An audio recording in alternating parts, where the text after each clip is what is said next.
all the. And now let me know when you're ready so I can make it live. I'm ready. You can go live. Okay. And I can start chatting. I want to see how many participants we have out there. And I'm gonna mute myself. Okay, bye. Thank you.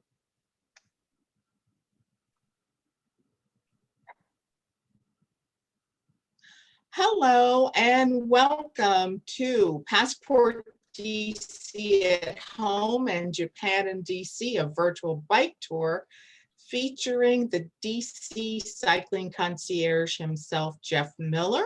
If you give us just another minute or so, we'll get going exactly at 6. We want to let all of our participants come online and get settled in and get ready to have a really great time.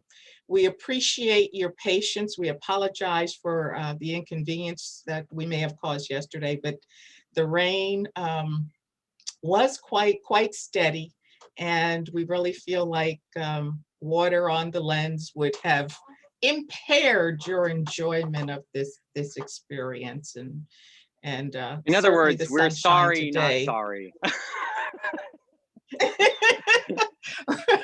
Yeah, because Jeff would have been the only one wet. We're all sitting comfortably at home, right? Yeah, I'm very grateful that I'm not a wet rat out here. We already have a rat problem. We don't need wet rats riding around bicycles trying to avoid metal grates and construction. So yeah, no, huge thanks to everyone for your flexibility. Yes, for sure. Really appreciate it. And we did need the rain too. It'd been a good week and a half without any rain, so it was. I know it did glad for the gardens for to the get plants. It. Yeah. My garden was very happy to get it. My plants out front. So anyway, I tell you what though, let's just go ahead and get started, and people can join us as they come online. Again, my name is Cheryl Crowell. I am with Cultural Tourism DC, and I welcome you to Passport DC at Home. This is the first iteration of Passport DC as a virtual program. We're just really excited to have Jeff Miller, the DC Cycling Concierge, with us today to help us present this program. Due to the pandemic, we just were not able to have our in-person event as we normally do during the year. Passport DC does celebrate the international community here in Washington, DC. It also pays homage to International Cultural Awareness Month, which also happens in May in Washington, DC. If you have questions during the presentation, please go ahead and type them into the Q&A. We'll take some of them as we go, and we'll also make sure to leave some time at the end of the program. We also, at the end of the program, as you are leaving, there will be a link to a survey. So we'd really like to hear your feedback on today's tour. This is, as I said, a first for Passport DC at Home. We're offering this bike tour with Jeff, and it could not take place without the support of our sponsors: Events DC, Ronald Reagan Building, Restaurant Association, Panasonic Wolf Trap, Washington DC Economic Partnership, Bonstra Hair Sign Architects, Link Strategic Partners, Duplain, Global Enterprises, UDC, and of course the Commission on Arts and Humanities. I also just want to take a moment to share what Passport DC at Home has been. We have links on our website where you can spend some time with embassies. They've put up cooking demonstrations, tourism videos, all kinds of fun things. Our affiliates have posted their international events, which include programs, exhibits, and cooking demonstrations and more. And savor the flavors of Passport DC. We're really encouraging everyone, especially now that restrictions have been lifted, to go out and savor those flavors, those international flavors here in DC, and then post them using hashtag Savor the Flavors of PDC. And then, as I said, Japan and DC, the virtual bike tour is a real big part of our Passport DC at Home. And we're so glad to have you here. And we're especially glad, obviously, to have Jeff, our DC cycling concierge. And you can see here that Jeff does this. This is his passion. He really enjoys it. He does customized tours for people. And I'm going to share a little bit of information about Jeff. Although he does such a great job introducing himself. Actually, Yeah, let me keep just it let simple. Jeff go ahead and take over. Let's just go ahead and let you take over, Jeff. Thank you, Cheryl. Yeah, so this is not my normal thing as the DC Cycling Concierge. What I specialize in is giving custom and private tours around Washington, DC. Many of my guests, I will bring all the bikes and meet them wherever they're staying, whether it's one of our hotels or an Airbnb, you name it. But I also do corporate events, and I love having locals who have friends visiting from town. If you've got some visitors who are doing more than their 3-day stay and they're starting to get a little fish smelly, send them to me. I'll happily take care of them and show them around. And I also I obviously do a couple of tours with Cultural Tourism DC, but the other thing I do with locals is through Conti's Bike Shop, and I do a bunch of community rides, and they're not up on the web yet. So do note my email and email me if you're interested in finding out a couple of rides that I've piloted with Cultural Tourism, like hidden sites hidden in plain sight, and Lincoln's Commute, as well as a new one on assassinations and assassination attempts in Washington, DC. So if you're interested in any of those sorts of tours that are geared more towards locals and are all in person this year, feel free to let me know. We'd love to have you join me for one of those. So thank you, Cheryl. You mind if I go ahead and just jump into our Japan and DC tour? We can. I just want to throw up the map so people can see the distance and all the wonderful places you're going to take them on this tour. This is Jeff's going to be on the bike. You'll be able to see what he's looking at, and occasionally we'll jump back to me and I'll fill in some information as well. But it's a little over 3 miles that Jeff is going to ride for you as he's talking and sharing about a little Japanese culture and sites in DC. There you go, Jeff.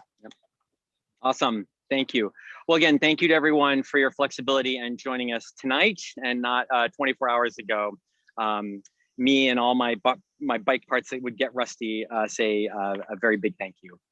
So I am here in front of one of my favorite buildings in Washington, DC. This is the Library of Congress, a building that was completed in the late 1800s, I think 1897. After the first 2 libraries of Congress had little problems with fires, this one was built to be fireproof. And right behind me here, if you're familiar with the Library of Congress, the entrance is right over here. You walk in, the information desk, and then right behind that is the Asian Reading Room. And so this is it's right room 150, right on the first floor. And it began in the original Library of Congress in the Capitol building in 1875, and it's grown through the years to over 1.2 million volumes. But early in its start, one of the early donations was from a local publisher of the Evening Star here in Washington, DC, a man named Crosby Noyes, who also served on our city council and helped get Rock Creek created as a park. And he is also the namesake of my children's public school, Noyes Elementary in Brookland. So a little plug there for a great DC public school. So he donated 658 illustrated books, watercolors, drawings, woodblock prints, and other lithographs. There were a couple other major donations that happened. 1907, it was Dr. Kenichi Asakawa, who started purchasing books specifically on the library's behalf. There was another big contribution in the early 1900s by a USDA plant explorer, a botanist, Dr. Walter Tennyson Swingle. And then the library hired its first specialist to really build out the Japanese collection, Dr. Sakanishi, and she collected over 900 specific titles. Perhaps the biggest growth, though, of the library's collection was immediately after World War II, when the occupying forces of the United States were in Japan. And so as they came across books and volumes, the natural thing was to donate them to the Library of Congress. So so that's part of the collection of over 1 million volumes in here. Of note, one of my favorite collections, or what I find fascinating, I haven't read the whole thing, but one of the special collections in there is the Japanese censorship collection. And this is from the 1920s and 1930s. So they have a bunch of censored materials. And again, a lot of these were collected by those occupying forces. So I am going to be hopping on my bike now. It's going to get a little shaky because this gimbal is attached to my handlebars and I can't take care of all the potholes in Washington, D.C., wish I could.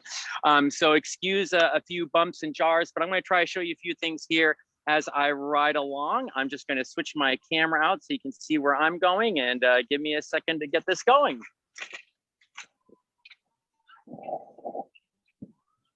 So, as many of you are familiar, the Library of Congress is directly across the street from the Capitol building. And as you will be able to see here, we sadly still have a lot of security fencing up. This is the first week that we don't have National Guard troops in DC since January 6th. So that's an exciting development. And many of us are hoping that the fences come down and that the People's House will again soon excuse me, be accessible to the people as well. So I get a nice glory shot here, hopefully. I know we're looking in the sun, it might be a bit glaring, but hopefully you can see a bit of the dome. Does it look good? It looks Excellent. Good. I can't see what I'm filming actually right now since I've got the camera completely sideways. So, all right. It's a great picture, but I'm getting ready to put up the picture of you in Japan. Jeff's been cycling for many years, and he'll tell you a little bit about his touring on cycle through Japan. Yeah, so I was very lucky in graduating from college. I went to a small school in Maine, College of the Atlantic in Bar Harbor, Maine, and was very fortunate to be awarded a Thomas J. Watson Fellowship. And my proposal, my theory was that there were many other cultures around the world who utilized bicycles for all sorts of utilitarian purposes. And so I wanted to bike around the world, see it firsthand, and figure out what might be applicable. And my first time I'd left North America in my life, I went right into Japan, and talk about culture shock. My goodness, I didn't know which way was up and down. But I wanted to start in Japan because we know the reputation of Japan's bullet trains and mass transit and bus, that it's one of the most efficient mass transit systems in the world. And a big part of that is because of bicycling. It turns out that over 80%, sorry, not over 80%, 42% of train and bus riders get to and from the railway station or bus station via bicycle. And what I had explained to me by transportation planners that I interviewed, other government officials and so forth, was that they very quickly realized, well, the average human being is willing to walk up to a mile to a railway station or a bus station. And, you know, for the average human being, that means about a 15-minute walk.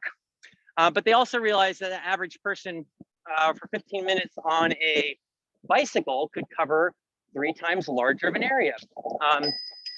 So, excuse me.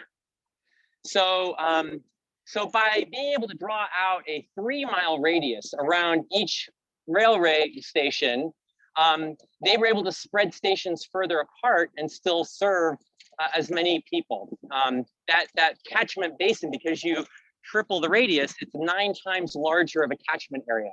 And so a big part of the secret sauce to Japan's incredibly efficient railway system is because they encourage bicycling to and from the railway station. So they have ample bike parking. They actually have an interesting problem with too much bike parking, but that's a whole other cultural thing that we can talk about later. I am arriving at our next major site here, and I'm going to be hopping off my bike and walking, but we are at the Japanese American Memorial to Patriotism during World War II. And this is one of many amazing pocket parks in DC, but one that I find especially moving. And I love to bring guests here when I have a good excuse or opportunity. Let me, sorry, I'm gonna grab my notes real quick because I don't have everything memorized, but. Jeff, yep, just so you know, the aerial view of the memorial is up on the screen, and we share that with you so you get a real sense of just how lovely this pocket park is and where Jeff is as he's walking around down there. All right, well, this is sort of the centerpiece and my favorite detail within this memorial. This is the golden cranes, and this is a piece of work by sculptor Nina Akamu. I'll talk about that more in a second, but of course, the key piece here is that this park is memorializing the internment camps and the patriotism of Japanese Americans during World War II.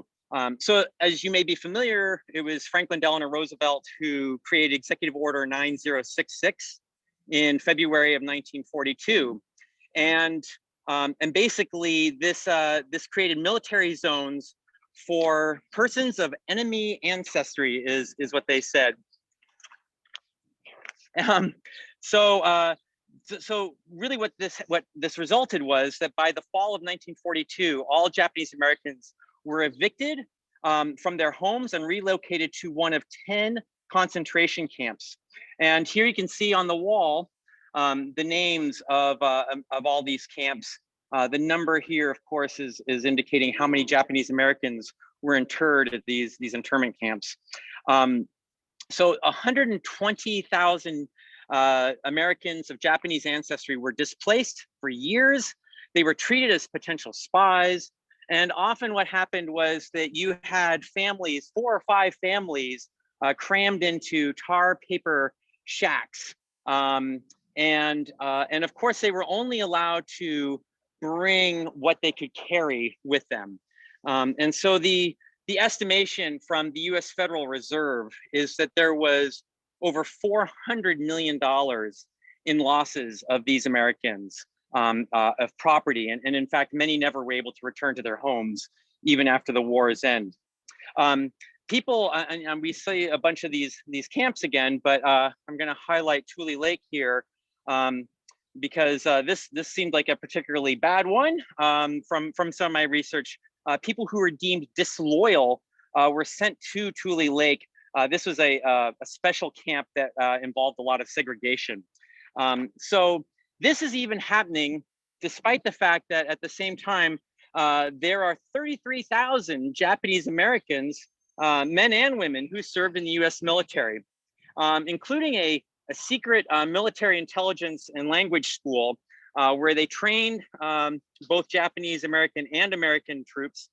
And here we have a piece of the memorial which honors the over 800 Japanese Americans who died in World War II. I think one of my favorite quotes is from General Douglas MacArthur's Chief of Staff, who said, the Nisei graduates, that's the name of the special military intelligence school, the Nisei graduates saved countless Allied lives and shortened the war by 2 years. So despite all the suspicion and fears of enemy ancestry, there was never a single person of Japanese ancestry who was ever found guilty of sabotage or espionage during World War II. So this memorial, one other feature, which fortunately the rain helped fill in a little bit. This is normally one of these oozing water fountains, but it's been dry more recently, so the fountains aren't back on yet. And you can see the stonework even includes like a little bit of a pattern, like a Zen garden. So just a beautiful, reflective, quite literally, reflective space here. So this memorial is the work of architect Davis Buckley. And then, as I mentioned, Nina Akamu, who was the sculptor for this really cool piece here, the Golden Cranes. And you can see the barbed wire tangled around these beautiful birds, one wing uplifted, one reaching down to the ground. And one of the cool details is how this statue is well above all the walls. So pretty much all around this memorial, you can see this uplifting spirit rising above the walls of this memorial. Akamu personally experienced some of the tragedy of the internment camps. Her own grandfather was interred. He was imprisoned in Hawaii, and unfortunately died within 3 months. He had some unaddressed health issues and died of a heart attack just 3 months after being arrested. So this whole monument came about in 2000. It was dedicated in November of 2000, but it also pays tribute to the work that was the civil rights work that was done by many to acknowledge and apologize for the erroneous ways of the American government during World War II. It was actually during the Reagan-Bush years that Congress passed the Civil Liberties Act in 1988, which acknowledged the injustice of the internment camps, apologized for it, and actually provided reparations of $20,000 cash to each person surviving the incarceration camps. So very interesting, as we're in a time talking about reparations, that here we have a very specific example where a group was racially profiled and treated horribly, and did get reparations, especially given the property they lost and so forth. So this is the Japanese American Memorial to Patriotism during World War II. We're right off of Louisiana Avenue and New Jersey Avenue, and very close to the Capitol building. So I encourage you to come check this one out, and excuse the quick blip here as I reattach my camera. Oh, if you want to see, this is my little gimbal set up on the handlebars, and I'm just using my iPhone here to film this as I ride along. So, all righty.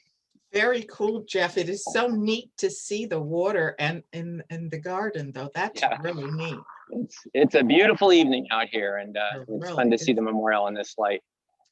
So, going back to my own personal experiences in Japan. So I'm there to really sort of study about transportation policy and some of the infrastructure they have. I also learned a lot about how Japan does a lot to promote bicycle tourism, and they have a lot of community cycling hostels, if you will. So very affordable places where individuals, couples, and families can stay while traveling around and exploring the country by bicycle. So I got to experience some of that firsthand, which was lovely. And then I don't know if Cheryl, if you have the photo of Katsu yet, but I met many wonderful Japanese people on my travels in Japan. But Katsu was the standout rock star. He intercepted me and my traveling partner. We had stopped for a little gorp break to eat some food on our bike ride, and it was only about 9:30, 10 o'clock in the morning. And as we were there in this little shelter looking over a beach and some stormy clouds, Katsu came up and asked where we were from. And so, of course, we started having the sort of classic, cultural exchange of individuals. And it turned out that Katsu had spent about 6 months traveling around the United States a couple of years before. I think he was able to take advantage of that really cool Greyhound bus deal that existed for a while, where you could pay $59 and then travel anywhere. And so he went all over the country. He told accounts of the hospitality that he experienced by many Americans. He was unfortunately mugged at gunpoint. So he had a whole range of experiences, but he was just so happy to meet some Americans in his country and to be able to give them some hospitality. And so we were the lucky benefactors of that, beneficiaries of that. And he, it turned out, was actually just I shouldn't say just, but he was an apprentice living with his mentor, who was a pearl cultivator.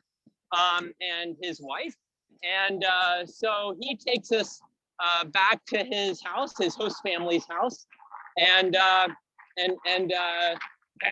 his host mother if we may stay. And she quickly rushes off to the fish market to start getting dinner ready for us, even though it's only like 10:30 in the morning at this point. The other thing was, it turned out was the Katsu was a big surfer, and he was very excited about taking us surfing. We had been admiring the surf from our vantage point, but had also noticed a lot of storm clouds. And as it turned out, Japan was experiencing one of its biggest cyclones in many, many years. And so when Katsu takes me down to the beach with a wetsuit that was far too small for me. I mean, I think the long sleeves almost went a little past my elbow, but we were never able to zip it up. It was pretty comical, I'm sure. But when we get down to the beach, I can see these huge crashing waves. And I'm thinking, oh my God, I'm gonna die in this surf, Katsu. And he's like, well, no, I'll be further out. You don't go past this first set of waves. I'll keep an eye on you. And you'll be just fine. So, you know, I have no delusions about actually surfing, much to the demise of my uncles, I'm sure, but I'm just hoping I'm gonna have a good time bodyboarding. And I must have been too far forward on the board or something. I just know my second or third wave, I get picked up from the back by this monster wave, and it just rams me headfirst into the gravel bottom beach. And I just felt like I was in a big washing machine. I heard my neck crack like crackling knuckles. I was amazed I was still conscious after hearing that. And at some point I just had to breathe, even though I had no idea which way was up in this washing machine action. And thankfully, when I did gasp for air, I had just broken off the surface. But I think the picture there of Katsu and me and his host mother, you might see some abrasions on my cheek from where my face was plowed into the gravel. So it wasn't a road rash on a bicycle. It was my most serious injury while on this tour, which was via surfing. So there you go. Well, we do see your bruises, Jeff, but we also see that marvelous mill that Katsu's host mother made. It looks absolutely wonderful. Oh my God, it was amazing. All right, well, we're coming up here on the mall. We're here at the National Mall, and we're coming up to the Hirshhorn. Excuse me for a second as I ask these folks, excuse me. So, yeah, so the Hirshhorn is actually getting a little bit of a makeover. Hopefully you'll get a view of it here in just a second. You know, on these cherry trees, you can see a lot of scaffolding, perhaps. I'm actually gonna just hop off my bike here in a second, and I'll show you around a little bit. They have closed the garden, so we're not gonna be able to go inside, but Cheryl, why don't you go ahead and take it over?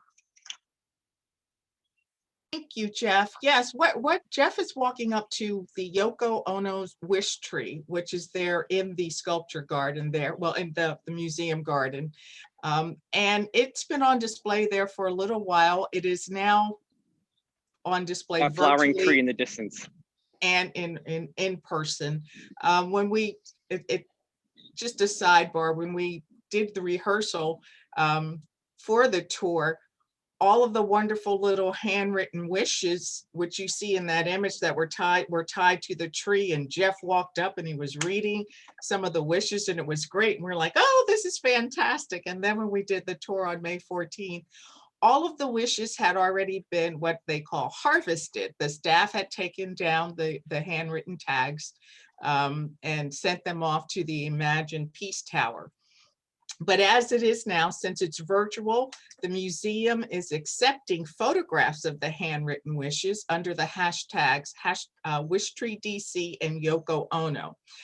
The tree was a gift from Yoko Ono in 2007, and as with all of her wish trees, she tries to do something that is native to the area in which she has donated the tree, and so this one is a dogwood. down there. Are you there yet, Jeff? Well, no, the garden's closed, and I don't want. Oh, There's a okay. security guard, so I'm not going to jump the fence. But That's a good idea. we don't do those things in DC anymore. But here's Yoko Ono's tree flowering off in the distance. So it's that little green one with the white buds on it. So, or the white flowers. Wonderful. Well, at least we can see that. The next image is, of course, Yoko Ono Lennon herself with one of those trees. And as you know, she's a Japanese multimedia artist. She's a singer-songwriter, having written some of the songs with her husband. And she is absolutely a peace activist. The wish trees are part of her interactive artwork. And it's part of many of the exhibits that she has in museums and around the world. The image there in the bottom is her with Imagine Peace. And that's actually the name of the tower where all of the handwritten wishes are sent. The tower's located in Iceland. And you can see when they light it, it goes quite a distance up into the sky. It is lit about 4 times each year. On the birthday of John Lennon, which is October 9th, and then again on the birthday of Yoko Ono. And there are a couple of other opportunities when they will light it as well. But it's really kind of neat. So in the well of where the light emanates from, there's a well, and that's where the wishes from all of the wish trees are sent to each year. And I think it's worth noting that Yoko, she moved to the United States when she was around 11 or 12 years old. But being born in the 1930s, she did live through World War II, and her family, you know, sheltered. I mean, I think her father was a well-to-do banker, but you know, still must have been horribly terrifying as a young person, and easy to imagine how that made a huge impression on her and contributed to her peace activism. And Jeff also loves that her name means ocean child. Yes, I do love that. Yeah. All right, well, here we are at the Hop Gardens. We're right behind the Smithsonian Castle here, and next to the Arts and Industries building, one of my favorites. And here we can see a few of this year's Cherry Blossom Festival. I'll let you talk about this while I show them, Cheryl. Okay. Get my kickstand up. These this year's Cherry Blossom Festival was also a virtual event. And what they introduced this year were these wonderful cherry blossom sculptures. There are 26 of them located all around the city of Washington, D.C. in all 8 wards. These 3 are here because these particular 3 were actually sponsored by the Embassy of Japan, and it was in honor of the 10th anniversary of the Great East Japan earthquake. And also they wanted to commemorate just the wonderful support and the warm relations that Japan has with the United States. The artist, as you can see on the slide, are, well, Jeff, you have well, this one here is, yeah, sorry, I'll go ahead and put it up so people can see it again. So this one is, I think I pronounced that Pijasan art in Gaithersburg, Maryland. We have, I haven't shown this one yet, but this is Renewal Blossom by Amina Ferrada. There's the artist's name, right up in Silver Spring. And then the first one, which I showed, was the Blossoms on the Mall, which of course features the Jefferson Memorial, which is right on the tidal basin. And this one is by Jaleel Davis. Yeah, and they're all local artists, as Jeff said. Part of this process, though, the hashtag Art on Bloom, and the last time we had a live model, people are encouraged to visit the sculptures and take pictures and then post them, tagging them Art in Bloom. Each week someone wins a gift certificate from Amazon, and at the end of the month, it will be over on Monday, May 31st is the last day to go look at these blossoms. Carol, I'm being the model this and time here. photograph yourself. Okay, you're the model this time. But if you, at the end of the month, there'll be a final drawing, and that person will get a $400 gift certificate from Amazon. But again, it's really kind of neat. They're all beautiful. They're all very different, and they are in all 8 wards of the city. So that's another. So in many respects, some of the Japanese culture is now permeating all 8 wards of the city, not just the route that we're on today. That's right. Jeff, all right, I'm gonna walk through the gardens over towards Freer Gallery. So yeah, if you want to go ahead and talk about that. Okay. Well, Freer Gallery had is named, obviously the benefactor there is Charles Lang Freer, and that was the first Asian art museum on the mall.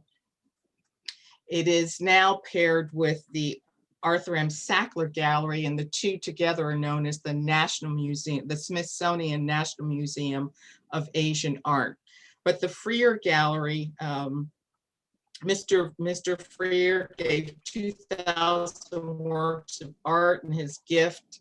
It includes ceramics, paintings, metalwork, sculpture, calligraphy, and all other kinds of wonderful things, including some prints and books.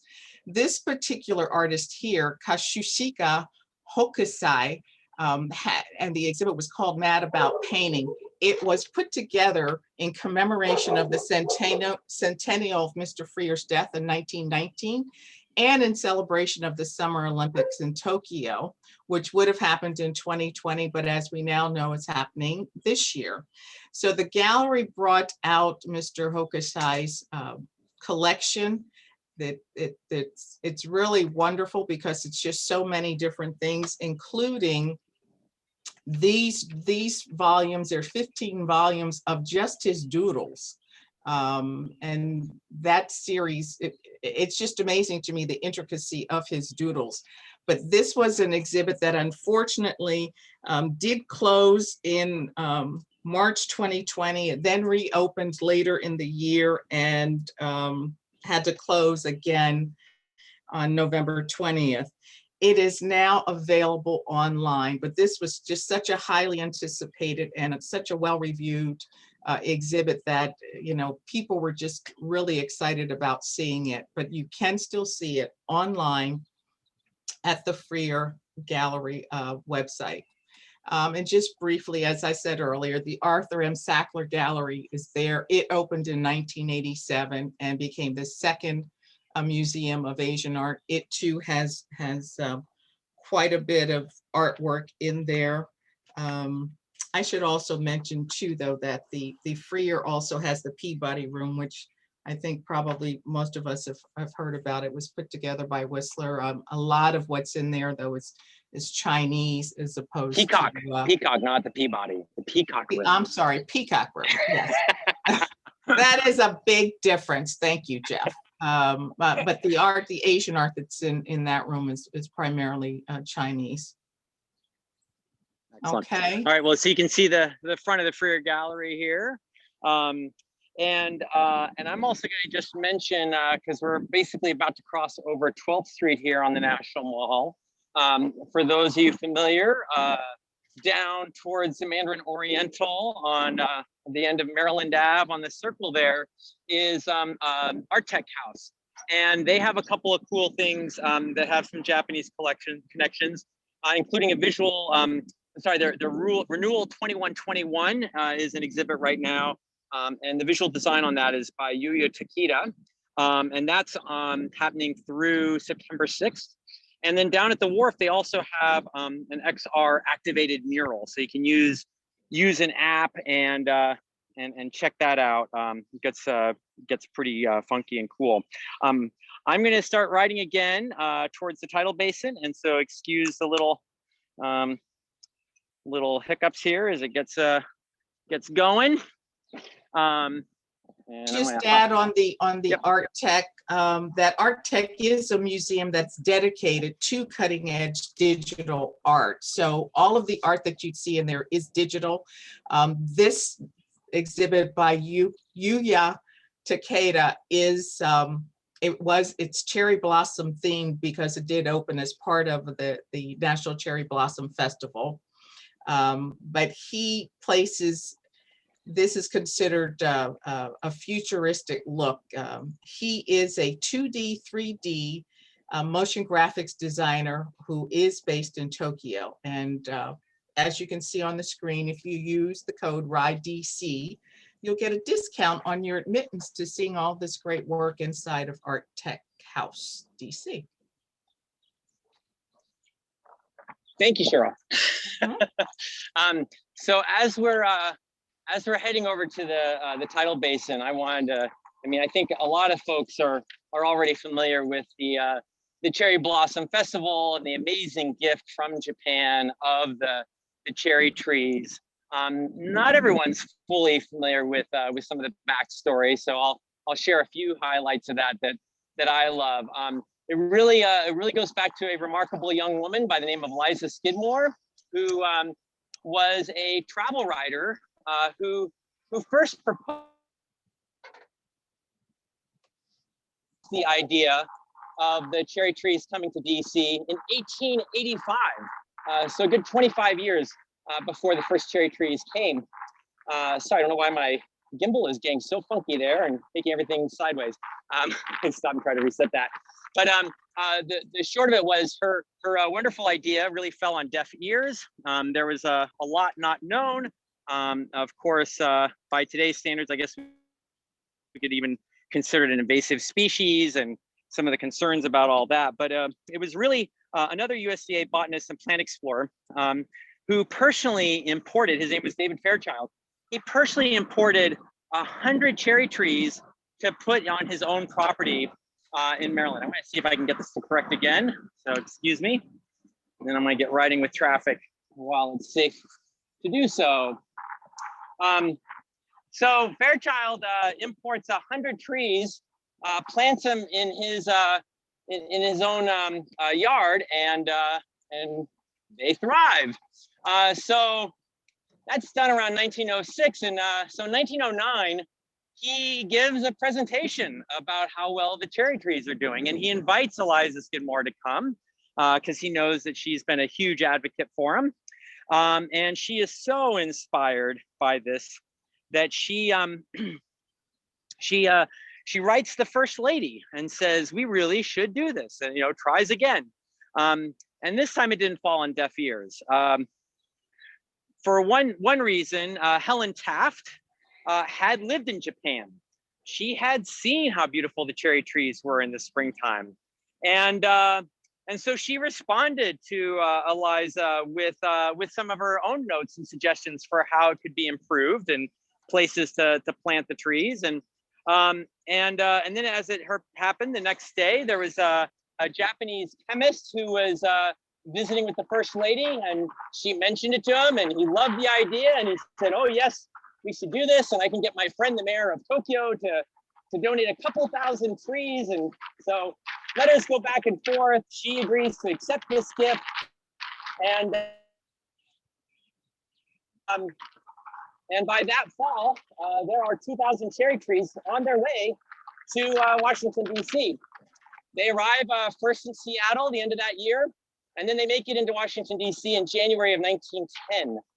And unfortunately, within a couple of weeks, they notice that there is a significant infestation of these cherry trees.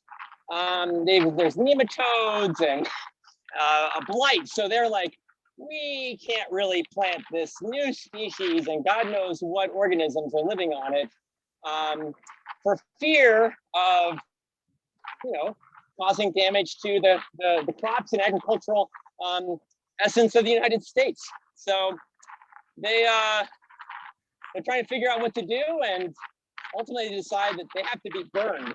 And so President Taft himself signs the order to burn to burn the cherry trees. And so I'm going to show a quick view to the left here. I am going by the tidal basin. You might see a little bit of the Jefferson Memorial in the distance.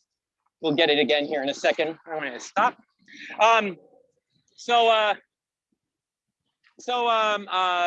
Yeah, so the trees are killed. Very sad way for this new gift. Rather anticlimactic, to say the least. But not known to many is that there were about a dozen of the buggiest trees, as it was reported in a paper a few days later. A dozen of the buggiest trees were kept and monitored, and they planted them at a sort of a new experimental agricultural lot, which we now know today as Kings Point, out near the golf course.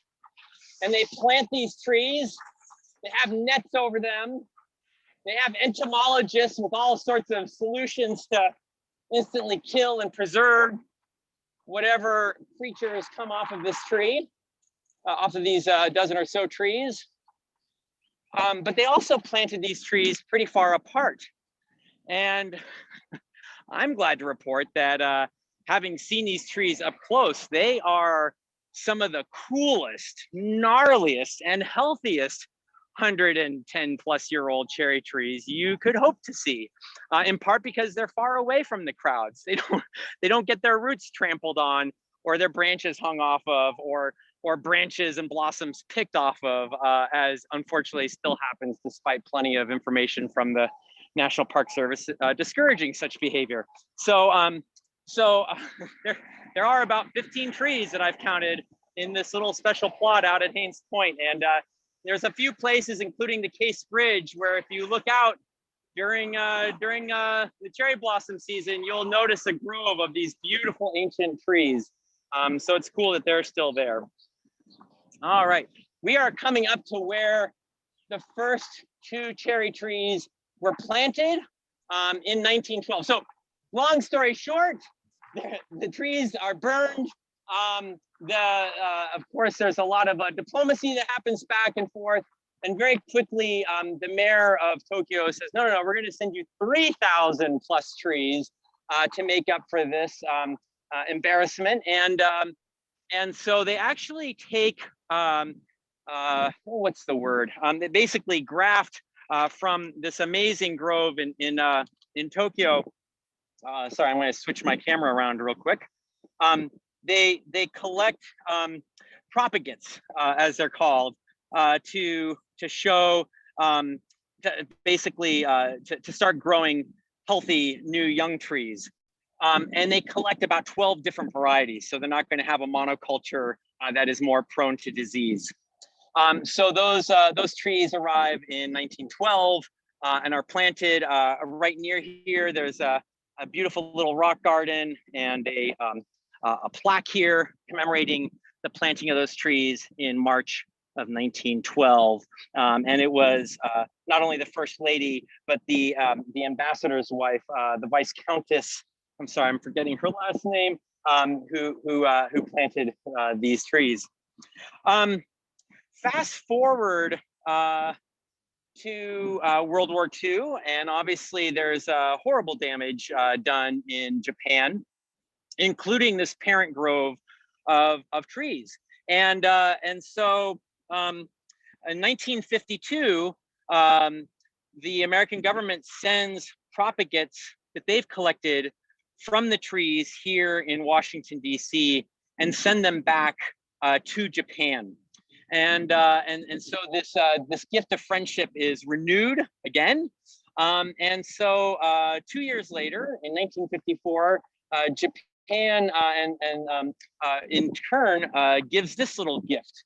And this isn't such a little gift here. Okay, I'm 6'1". I'm standing at the base next to this thing, and you can see this Japanese stone lantern is a little over 8 feet tall, and it is gorgeous. I mean, look at the little crescent moon there.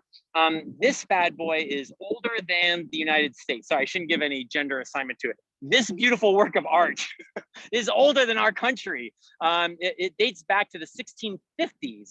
And it actually has a twin in Tokyo at Ueno Park. And so, you know, sort of like a sister city exchange, if you will. There's this beautiful stone lantern, and there's another one identical to it in Japan. So that's just kind of a cool piece to the story. They also noted, yeah, go ahead. No, go ahead, Jeff. The other piece that they noted when they gave this in 1954 was 100 years of collaboration between the United States and Japan, citing a peace treaty that had been signed between the Japanese and American governments in 1854. But this was actually, well, it was a literal example of gunboat diplomacy. So President Fillmore had sent the Navy over to encourage trading between a country that had sealed itself off from the world for over 250 years. And so with the Navy stationed in the harbor and threatening an attack, the Japanese said, yeah, okay, we'll be friends. And so the gunboat diplomacy was stopped there.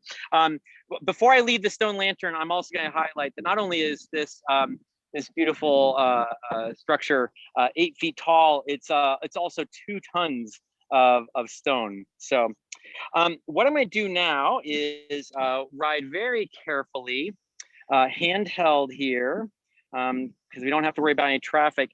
I'm just going to ride my bike along the tidal basin. Jeff? I will be, yes, go ahead. I just wanted to add one thing, because we can see sort of the little Zen garden that's around the lantern. Yep. Some of you may have seen pictures pre-2012 of that lantern, and you know it was just sort of standing on a clump of grass. And as part of the 100th anniversary of the cherry trees, this garden was designed around it, and the boulders were actually specially chosen for that location. But it was really, and the hope is that, yes, you can sit on the boulders, you can touch everything over there. But I thought that was really kind of interesting that they decided to put a little garden area around the lantern as part of the 100th anniversary of the cherry trees. So this is where I get to pretend that I'm an IMAX cinematographer here by zooming in through the branches of the low-hanging cherry trees along the tidal basin. You can see some of these beautiful, gnarly old trunks. There's so much character in each of these trees. It's just such an awesome thing to experience up close. We're also coming up here by the Martin Luther King Jr. Memorial. So a quick little shout out there to MLK. And the stone of the MLK Memorial, which is surrounded by all these cherry trees. Many people may not be aware that they actually pick this sort of whitish, pinkish stone to really pop when the cherry blossoms are blooming. Because of course, Dr. King was assassinated on April 4th. And April 4th is a time when the cherry trees tend to be in full bloom. So they sort of did a nice tie-in to the tidal basin in that way. And when you get up close to the stone, another cool little detail is it's, you know, primarily white and pink, but there's all these beautiful black flecks and brown and some mica. And so it's sort of a representation that Dr. King obviously was working for the civil rights of all peoples, all colors, not just African Americans. So kind of a nice little testament to him. So we have a beautiful evening here in the tidal basin. You can see the Washington Monument off in the distance.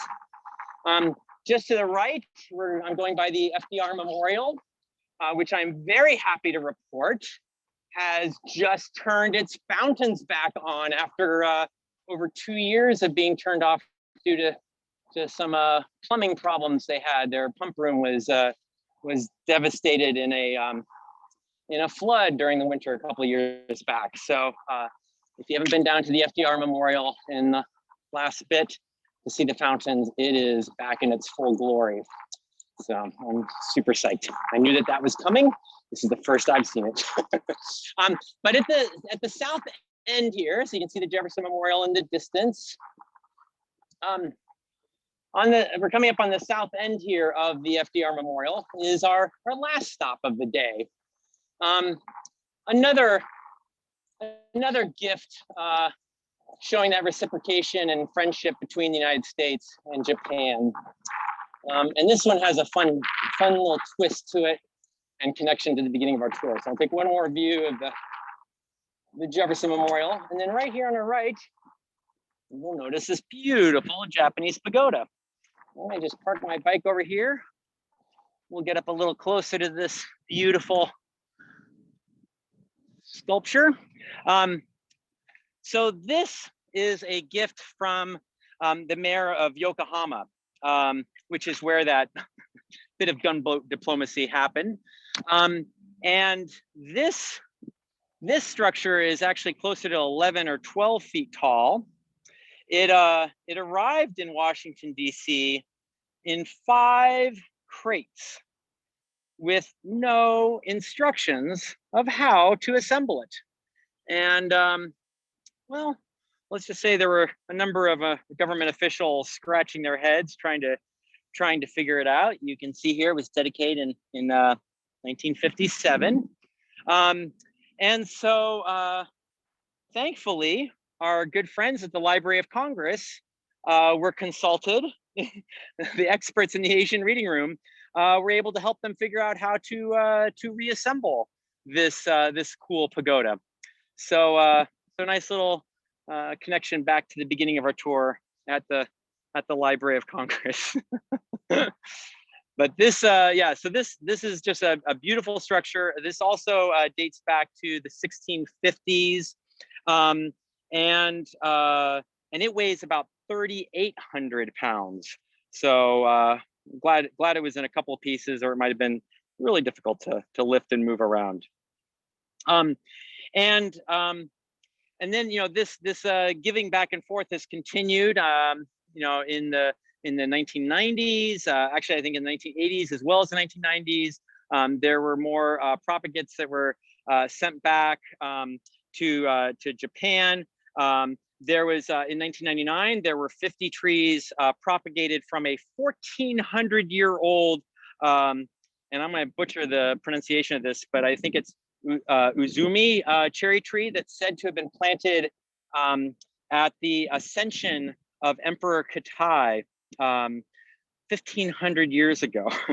So those are planted actually not far from here in West Potomac Park. They're one of the varieties of cherry trees that are the last to bloom. So you think about those really dark pink ones right after you turn off of Ohio Drive towards the Martin Luther King Memorial. That's where those are planted. So, in short, in summary, this cycle of gifts and friendship and restoration keeps going, and these beautiful cherry trees have done an incredible amount to fulfill their role as a symbol and an agent of friendship between the US and Japan. But I just love all these little cultural connections of Japan here in Washington, D.C.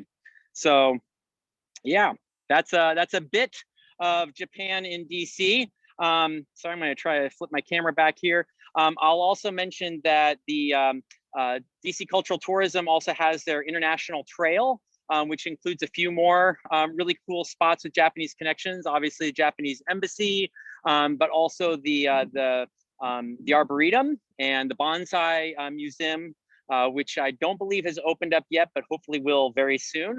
So that's another really cool one to see. So be sure to check those out. And I guess the last thing I'll say is thank you for joining us. Do email me if you're interested in joining me for one of the other community rides. And certainly I look forward to doing more tours with cultural tourism, especially when we do some of those in the fall. So thank you. Thank you, Jeff. We really appreciate it. What a great tour, and I'm so happy the weather turned out so beautifully for you today. Yes, as thank Jeff you, everyone. mentioned, please be in touch with him. He does some great custom tours, and we're glad to have him as a partner working with us. I would also encourage you to send him a tip if you enjoyed this tour. And there's all of his information there. Jeff, we had a couple of questions though. Let me. Yes. See. Yeah, let's go to questions. Oh, actually, some of them we answered. How old is the Japanese American Memorial? I think you said that had been dedicated in 2000. Yep. So yep, we November did, November 9th of 2000, if I recall correctly. So yeah, we did. We were able to answer that question. it's though. almost legal drinking age. Will be later this year. That's a great way to look at it for sure. We again have lots of thank you and what a great tour. And gee, can I get a map of that route? Sounds like some people are gonna venture off and see some of Yeah, yeah, it. yeah. If you want Um, to email me, I can send you the link to Ride with GPS. It's a really easy PDF, or I can just send you the PDF Okay. as well. So I'll be Okay. happy to do that with a cue sheet and everything. Okay, Carol wants to know, when do you begin and end your cycling tours? Those private custom tours that you do? I do them anytime my guests want to ride. I've done a tour every month of the year. Obviously, winter months tend to be a lot quieter. Of course, the cherry blossom season is the real big kickoff to the travel season for Washington, D.C. each year. And so that tends to be the busiest time. And so March through November is when I have most of my guests and do most of my tours, but primarily my tours are private. The community rides, I sometimes will start a few in April or May. This year with the pandemic and other things that were going on, including my kids being, home, still doing some distance learning from time to time. I'm really starting most of the community tours with Conti's Bike Shop starting. I think the first one is going to be June 12th or 15th. I forget the exact date. But if you'll email me, I'll be happy to share. You can also just follow DC Cycling Concierge on Instagram and Facebook, or where I'm primarily active. And I'll be posting some of those there on my social media channels as well. But if you email me, I'll certainly share the full calendar of what's planned with Conti's Bike Shop, because there's some fun rides. Great, that sounds wonderful. Okay. I don't see any other questions at this time. Well, actually, we do have one. I have the lovely tip jar graphic up, and those are actually just nicely colored the links for Jeff, but they're not actually live links. You actually have to go to those particular apps to do that. We are providing the information, but you'll need to go to PayPal or Venmo or Zelle and then type in the information that we've provided. We'll have to work on that next time as to how to do that. If you take if folks want to take a screenshot, and then I think with each of those, if you type in my email, jeff@dccyclingconcierge.com, it'll find me and connect as well that way. So right, email's the easy answer. Email's the easy answer, yeah. And we'll also provide that information again. When we send out the links, we really want to hear what you thought of the tour. So as you're leaving, you will see a link to SurveyMonkey, and we'd love for you to complete that evaluation for us. It helps us improve our programs going forward, and it's just great feedback. We like hearing from our audience, as does Jeff. So if and I always appreciate more questions. If you think of something later, or you have another site that we didn't know about or include on this tour, be sure to let us know. I think probably a good third to half of my knowledge of Washington, D.C. has come from really good questions that guests have asked, and I always love good questions I don't know the answer to, so I can go do some more research. So feel free to shoot good hard questions at me. So Cheryl, thank you so much for all your help with this. He does really great research. Well, thank you. We appreciate you working with us, and we look forward to having you join us again for Walking Town and Biking Town DC. I can tell you folks, Jeff's tours are among the most highly rated, not just with Walking Town, but on TripAdvisor. He's got pages and pages of rave reviews. Just really a great guy to work with, great guy to tour with. And we thank you again. Please complete those evaluations. Please take the time to go to those sites and leave a tip for Jeff. Thank you so much, my friend. You have a lovely evening. Thank you, Cheryl. Thank you, Take everyone, care. for joining us tonight. Thanks again for your flexibility and letting me do this tonight and not last night. Bye. All righty. Thanks so much. Bye-bye.